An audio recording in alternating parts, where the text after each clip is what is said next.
Oui, effectivement, le jeudi 29 janvier 2026, tôt le matin, un peu après minuit 10, précisément, des détonations ont eu lieu aux alentours de l'aéroport Diori Amani Niamey. de Niamey. Et des coups de feu ont éclaté à cet endroit. Et l'objectif était d'attaquer l'aéroport, de prendre l'aéroport. Et il faut savoir que l'aéroport d'un pays, ce n'est pas seulement que les avions qui atterrissent, qui repartent. C'est un endroit stratégique pour un pays. C'est un endroit qui permet de contrôler l'espace aérien d'un pays. Et à cet endroit, justement, il y avait l'état-major de la force unifiée de l'Alliance des États du Sahel qui était là. Et surtout, depuis des semaines, il y a au moins 1000 tonnes d'uranium qui ont été emmagasinées à cet aéroport-là. Et donc, pourquoi justement faire l'assaut de cet aéroport? Moi, j'ai vu deux volets. D'abord, s'en prendre à la force unifiée. N'oublions pas non plus, je vais préciser que dans cet aéroport aussi, il y a un espace consacré aux drones.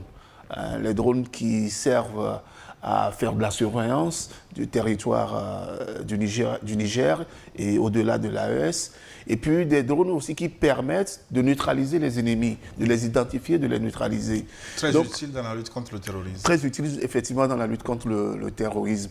Donc prendre cet endroit, c'est d'abord contrôler l'espace aérien du Niger, c'est s'approprier les drones qui permettent de lutter efficacement contre le terrorisme. Et en plus, n'oublions pas qu'il y a l'uranium et que Orano a intenté un procès contre l'État nigérien parce que cette société dit que l'État nigérien s'est approprié de son uranium et que cette société avait dit qu'elle surveillerait par satellite cet espace, l'aéroport, et qu'elle intenterait un procès contre tout acheteur, tout pays qui achèterait donc l'uranium nigérien.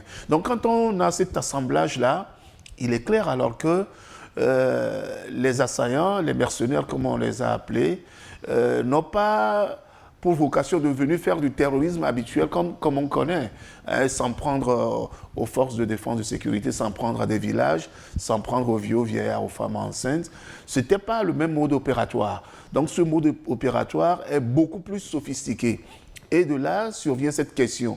Comment est-ce que des voyous qui sont dans les brousses peuvent avoir des coordonnées satellitaires d'un aéroport pour pouvoir l'attaquer? C'est là le nœud même du problème, ça. Pardon?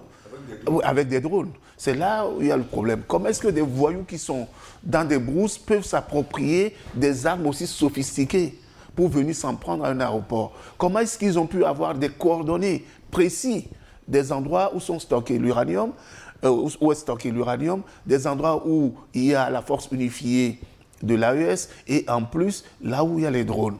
N'oublions pas que au moment où ces attaques ont eu lieu, il y a quand même un mouvement d'avions civils qui faisait, comme d'habitude, les décollages et les atterrissages à l'aéroport Amani Diori de Niamey. Et il y a 3 aéronefs, si ma mémoire est bonne, qui ont été touchés, notamment un avion de Air Côte d'Ivoire qui a reçu des impacts de balles. Donc, la question aujourd'hui, ce n'est pas seulement de voir le mode opératoire, mais de voir comment est-ce que ces voyous ont pu s'approprier des armes de guerre aussi sophistiquées, comment est-ce qu'ils sont en possession dans la brousse de drones et comment ils ont eu des coordonnées. C'est depuis un certain temps, surtout que l'Ukraine avait assuré avoir fourni ses armes au groupe terroriste. Mais vous l'avez... Il y a tout dedans. Si on peut prendre l'aéroport, on le prend. S'il faut saccager l'aéroport, on le saccage. S'il faut détruire 1000 tonnes d'uranium pour empoisonner l'air à 200-300 km à la ronde pour tuer les Nigériens, parce que pour les opérateurs, pour le commanditaire, les Nigériens, c'est des cafards, on peut les tuer, lui il veut son uranium et on ne peut pas lui opposer des vies humaines. Maintenant, revenons, il pose une bonne question. Comment est-ce que des gens dans la savane ont des drones? Je vais te... Comme il y a longtemps, tu n'es plus venu par ici. J'espère que tu écoutes nos émissions quand même. Et tu te rappelles dans l'histoire de Damiba, l'objectif numéro 1 de l'attaque, si l'attaque avait eu lieu, c'était quoi? C'était la base des drones. Est-ce que nous sommes d'accord? C'est-à-dire que dans le programme du putsch de Damiba, on devait saccager les drones, tuer même le commandant de la base des drones. Récemment, quand le président Tiani a parlé de drones qui auraient été commandés par le Bénin et dont on ne voit pas les traces, bon, on aurait pu lui dire, ben, monsieur le président, ce que vous dites est faux. D'ailleurs, on a l'habitude de le dire. Mais au lieu de quoi, on a loué un insulteur professionnel parce qu'au Bénin, les gens sont trop bien éduqués, trop bien instruits pour se conduire comme ce mercenaire insulteur professionnel venu exprès de la Côte d'Ivoire pour insulter Tiani au Bénin. Pourquoi? Parce qu'on a parlé de drones. Je ne sais pas pourquoi parler de drones donne des crises d'urticaire à un pasteur pédophile, à un pasteur incestueux, à un pasteur assassin de sa femme. Je ne sais pas pourquoi l'histoire de drone l'intéresse. C'est vrai que... J'espère que vous avez les preuves de ce que vous dites. Eh bien, écoute, mon ami, c'est de la prison qu'on l'a sorti pour faire de lui l'esclave qu'il est aujourd'hui. Il est obligé d'annoncer tout ce qu'on veut qu'il annonce. Mais il n'était pas en prison pour pédophilie et assassinat de son épouse. Pédophilie, quand tu couches avec ta fille, c'est quoi? C'est même pire que pédophilie, je parle d'inceste. Donc, je n'ai pas les preuves. Lui, il a les preuves des insultes qu'il déverse par tombereau entier sur un chef d'État. Donc, bref, c'est parce que le président Tiani a parlé des drones qu'on a loué un insulteur professionnel qui n'a pas de scrupules, qui n'a pas de père. Parce que si tu as un père, tu ne peux pas insulter comme ça quelqu'un qui est plus âgé que toi. Nous sommes des Africains, tu le sais. Tu ne peux pas te permettre, même au village, hein, tu viens du village ce matin, hein, d'insulter comme ça quelqu'un qui est plus âgé que toi. Bref, revenons aux drones. Donc on voit que ces drones posent de sérieux problèmes quelque part. Au Burkina, il faut détruire la base des drones, il faut tuer le commandant des drones. Au Bénin, parce que Tiani a parlé de drones qu'on a commandé au Bénin dont on ne voit pas la trace, on a amené un mercenaire insulteur. Parce qu'effectivement, je ne vois aucun Béninois qui peut faire ce qu'il a fait. Parce que les Béninois, ils sont comme les Togolais, hein, c'est des gens instruits, c'est des gens respectueux.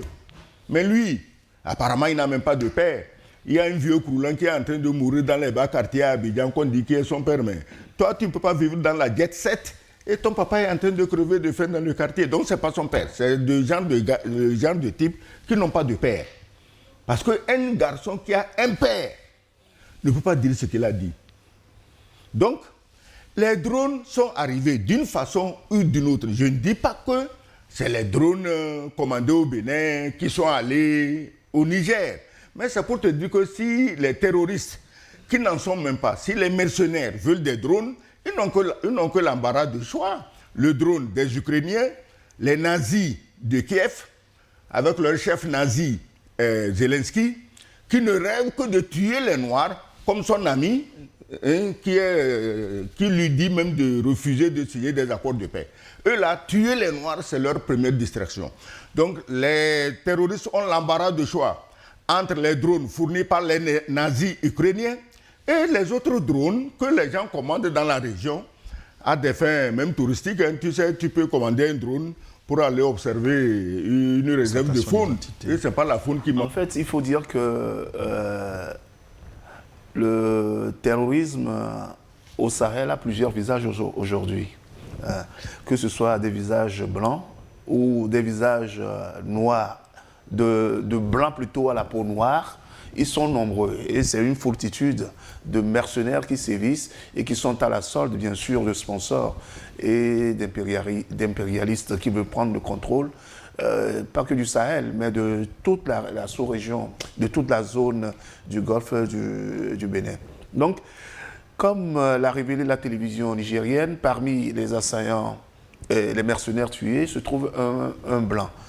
Et j'ai poussé un peu ma curiosité pour lire un peu partout sur des forums écouter les analyses des uns des autres. Et il semble même que le mercenaire blanc tué, son nom se trouve déjà, son identité n'a pas été pour l'instant révélée, mais connaissant le mode opératoire des autorités de transition de l'AES, il révèle toujours les identités. Il semble même que son nom se trouve dans la base de données déjà du Niger. Comme un groupe, comme un formateur des groupes terroristes. Comme un formateur des groupes. Depuis une dizaine d'années. Depuis une dizaine d'années, donc comme un formateur. Donc son nom se trouve déjà dans la base de données des services de renseignement du Niger et qu'il est déjà recherché. Et il semble également que son téléphone était sur lui. L'appareil qu'il utilise pour communiquer était sur lui lorsqu'il a été abattu. Et cet appareil mobile, certainement, va beaucoup parler de ses liaisons, de ses relations et autres. Et en dehors de ce blanc qui est tué, on a constaté quand même qu'il y a beaucoup de noirs, comme je le disais tout à l'heure, mais des noirs, des blancs à la peau noire. C'est-à-dire que ce ne sont pas des gens qui agissent de leur propre chef, mais qui reçoivent des ordres. Parce que le terrorisme aujourd'hui, ou bien le mercenariat aujourd'hui, comme on l'a connu dans les années 70-80 avec Bob Denard, ne se présente pas sous cette forme aujourd'hui. Actuellement, on a transposé ce travail-là à nous les Africains. Comme ça, on passe beaucoup plus inaperçu. Imaginez par exemple des Africains, des Noirs qui se promènent en moto autour d'un aéroport comme Niamey et qui dissimulent les armes. Ce serait difficile à intercepter. Mais des Blancs comme Bob Denard qui atterrissent comme ils ont fait à Cotonou pour déstabiliser le régime. Dans les années 70, le régime de Mathieu Kérékou, c'est complètement visible, ou bien dans les Comores, où partout Bob Denard a fait son malheur sur le continent. Donc, ces Noirs-là, ce sont eux qui ont pris la relève des Blancs qui venaient sur le territoire. Et ils sont nombreux. Aujourd'hui, l'appât, c'est quoi? C'est le gain. C'est la manipulation par les impérialistes de ces Noirs-là qui pensent qu'en déstabilisant leur propre pays d'ailleurs, en les déstabilisant l'Afrique, ils servent une cause. Or, la cause qu'ils servent, que ces mercenaires servent, c'est une cause qui va à l'avantage des commanditaires et des sponsors, et non de nous les Africains. Imaginez que nous avons l'exemple ici au Togo, je me rappelle au nord du pays où le général Yak Damran, à l'époque ministre de l'Intérieur du Togo, avait dit qu'il y a des Togolais qui collaborent avec les terroristes en leur fournissant des vivres, en leur fournissant du carburant, en leur fournissant des cartes SIM, pour s'en prendre à leurs propres compatriotes. C'est de cette même manière-là que les terroristes dans le Sahel aussi opèrent. Ce sont des Nigériens, ce sont des Maliens, ce sont des Burkinabés, ceux qu'on appelle les nègres de salon, ce sont eux qui sont aujourd'hui en charge de déstabiliser nos pays. Donc, ceux qui ont été tués, ceux qui ont été capturés, ce sont bien sûr des Nigériens, des gens qui ont sévi en Libye, qui sévissent au Mali et qui sévissent au Burkina Faso. Donc c'est une nébuleuse qui est là, qui se forme et qui est chargée d'accomplir les desseins des pays, des sponsors des pays occidentaux dans nos pays. L'attaque de Niamey, n'oublions pas que le même mode opératoire s'est produit à Bamako, il n'y a pas longtemps, où l'aéroport de Bamako avait été, je crois, attaqué. Et ça n'a pas réussi. Donc, aujourd'hui, les mercenaires pensent que, ou bien les sponsors pensent que le maillon faible de l'AES aujourd'hui pour déstabiliser ces pays, c'est le Niger. Parce qu'ils ont tellement tenté beaucoup de choses au Mali qui n'a pas réussi qu'aujourd'hui, je pense qu'ils ont un peu peur de s'en prendre directement au Mali. Mais ils considèrent que le Niger demeure un maillon faible et qu'en attaquant le Niger et en attaquant l'aéroport où se trouve la force unifiée, ils vont essayer de déstabiliser toute la sous-région en s'accaparant des drones qui sont à l'aéroport de Niamey et en prenant l'uranium. N'oublions pas que l'uranium, c'est une arme destructrice. C'est une arme destructrice et en répandant l'uranium, comme le disait tout à l'heure l'Excellence, ça fait des victimes à 200-300 km à la ronde. Donc, la cible qui était l'aéroport, ce n'était pas une cible fortuite. Et ces gens qui ont opéré, ce ne sont pas des gens sortis de nulle part. Ce sont des gens qui sont nos propres frères qui s'attaquent à nous. Excellence. Mais bien sûr que, je crois, d'abord, il faut rendre un hommage mérité aux forces armées nigériennes. Il y a les forces armées nigériennes et il y a les forces de l'AES. Et le président Tchiani lui-même n'a pas manqué de rendre hommage au soutien des Russes, des spécialistes russes. Moi, je ne sais pas comment on peut avoir des Russes quelque part et quelques malheureux parce qu'eux aussi se disent à nous, si on est blanc, on va aller faire la guerre. Quand les Russes sont là, il ne faut pas aller t'amuser.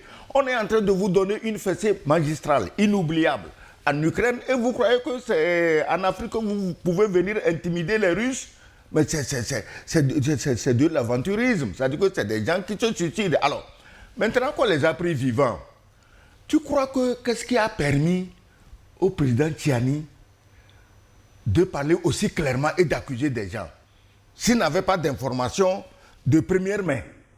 Oui, mais encore que... Est-ce que le fait qu'on ait pris un assaillant de nationalité française, que ça suffit pour extrapoler? Non, il n'a même pas besoin d'être français. Aujourd'hui, la France, pour nuire à l'Afrique, n'a pas besoin d'envoyer des Français. Parce qu'ils savent, les Français savent qu'en matière de nuisance, le nègre est tellement mauvais contre son frère que tu envoies le nègre, il fait mieux que si tu avais envoyé un Français.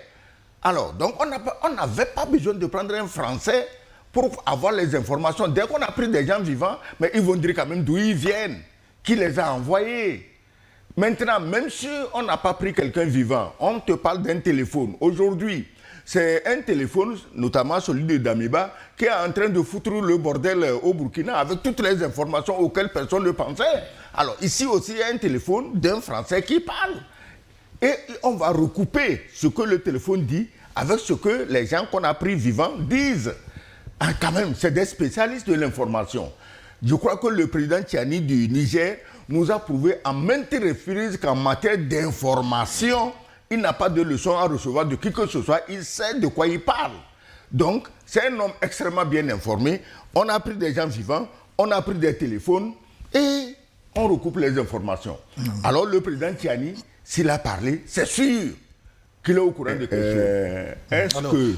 Est-ce que, personnellement, moi, je n'aurais même pas cité Talon et Ouattara. C'est des nègres, c'est des esclaves. Quand ils voient un blanc, c'est comme ça. C'est Talon, c'est Macron. Macron a noyé la France. Il a réduit la France et les Français à la misère. Il a pris le fleuron de l'industrie française pour donner à ses amis américains.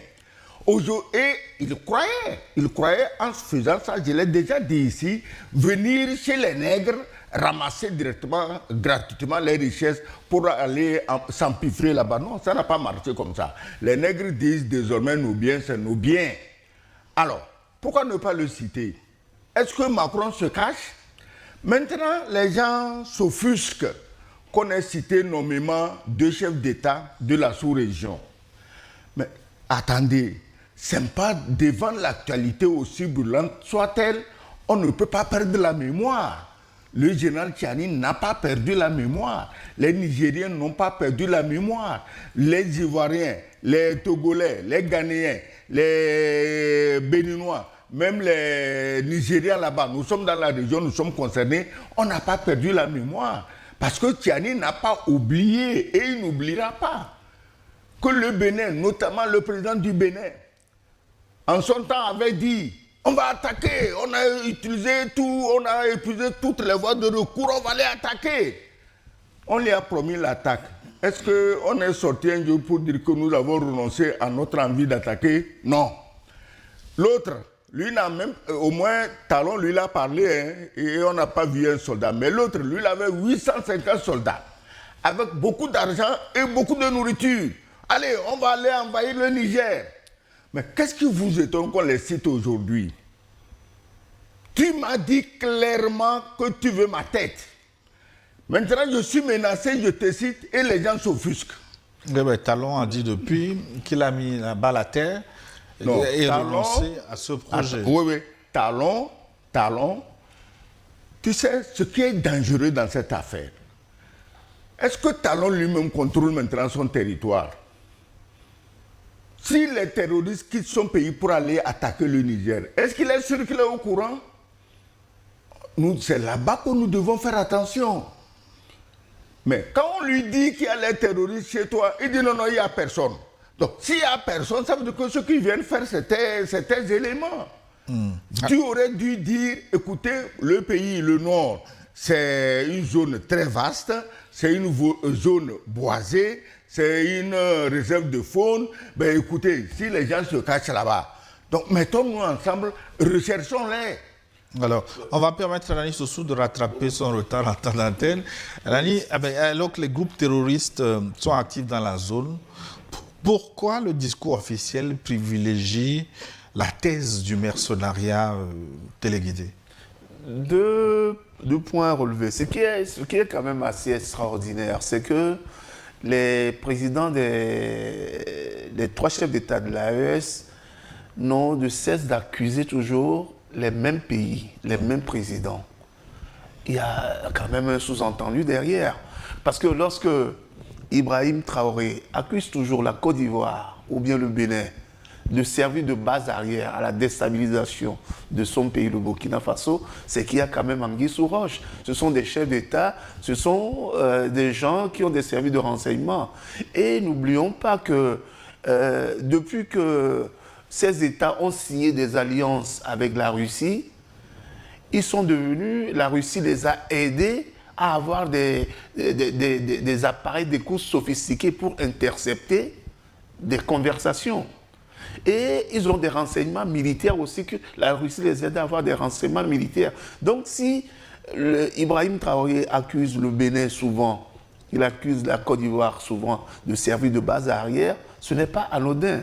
Si le Mali, en son temps, a toujours accusé la France ou bien la Côte d'Ivoire de servir de base arrière, ce n'est pas anodin. On se rappelle quand même que lors de la prise du pouvoir de Assimi Goïta, quelques mois plus tard, on a rendu public une conversation entre un ancien Premier ministre du Mali et le président ivoirien qui traitait les Maliens d'idiots. Je ne sais pas si vous vous rappelez encore. On se rappelle même mieux que ça. L'affaire Il leur a dit que les Russes n'ont pas d'armes pour leur donner, que c'est de la quincaillerie.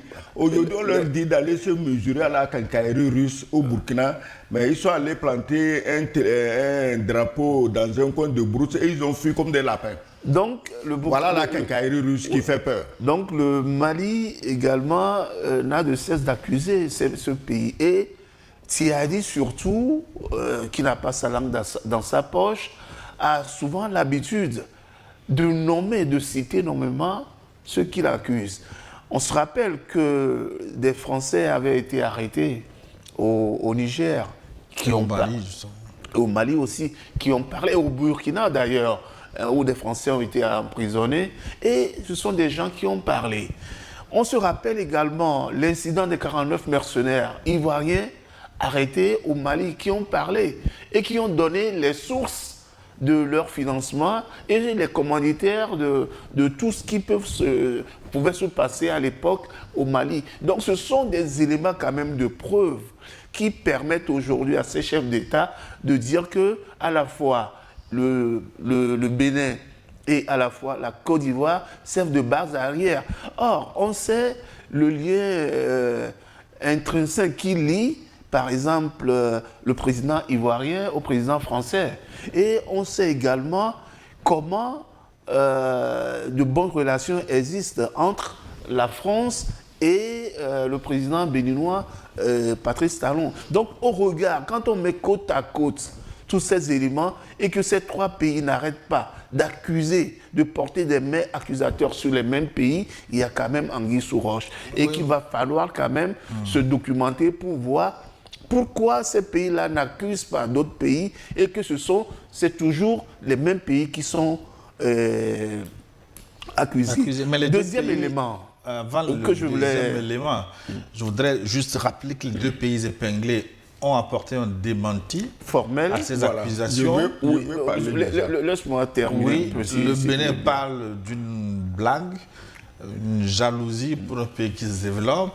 Et en Côte d'Ivoire, on a convoqué l'ambassadeur du Niger pour le sermonner et demander des preuves Oui, sur ces accusations. effectivement, le Bénin a démenti par le biais de son porte-parole, le porte-parole du gouvernement, Oui, Wilfried Wilfried Léandre Léandre Mbedi, et l'ambassadrice de Niger à Abidjan a été également convoquée. Mais je voulais dire une chose.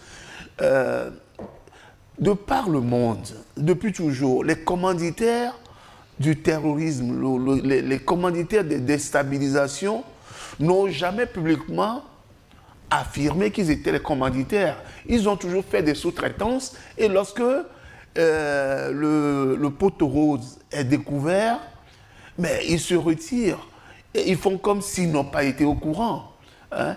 Ils font comme s'ils n'ont pas été au courant. C'est aussi vieux que le monde. Comment voulez-vous que quelqu'un qui commandite un acte de déstabilisation puisse réclamer la paternité de cette revendication? Et c'est là où je voulais, excuse-moi, je vais terminer un peu mon idée, et c'est là où je voulais venir sur un truc.